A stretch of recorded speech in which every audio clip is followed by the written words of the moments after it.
Allô? Le génie? Pourquoi tu vois clair pour les autres mais pas pour toi?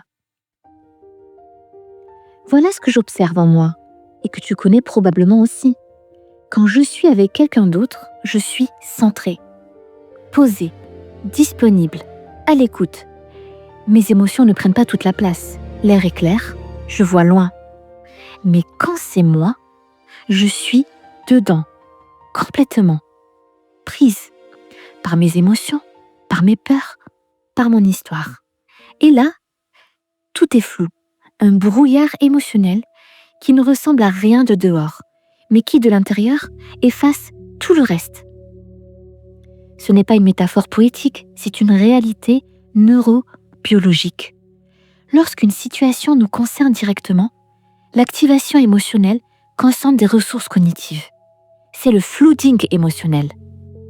La recherche a montré que passé un certain seuil d'activation du rythme cardiaque, supérieur à 100 BPM, au repos, la capacité d'écoute, de résolution de problèmes et d'empathie chute drastiquement.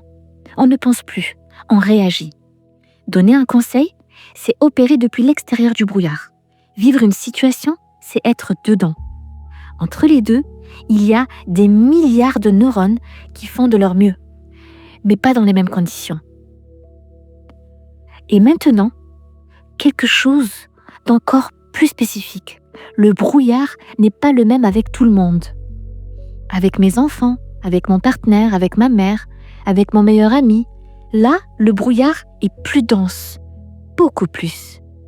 Parce qu'avec eux, ce n'est pas juste une situation, c'est une relation d'attachement. Il y a de l'amour, des attentes, de l'histoire partagée, des blessures qui datent. La théorie de l'attachement, de Bowlby, revisitée par Ainsworth, explique que nos figures d'attachement activent un système neurobiologique spécifique impliquant l'ocytocine, la vasopressine et les circuits de récompense sociale, mais aussi les réponses de stress. En présence de nos figures d'attachement, nos propres schémas précoces se réactivent automatiquement.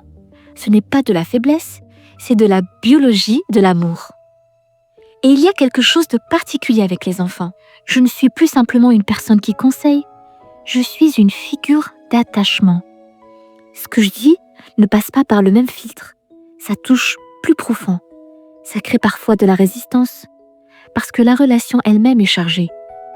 Alors qu'un professeur, un thérapeute, quelqu'un d'extérieur, sera plus facilement entendu.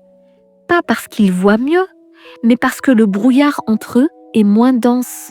Le canal est plus libre. Dans le prochain épisode, on parlera du cordonnier mal chaussé et surtout comment créer artificiellement la distance qui te permet de voir clair sur ta propre vie. Allez le génie, à la prochaine!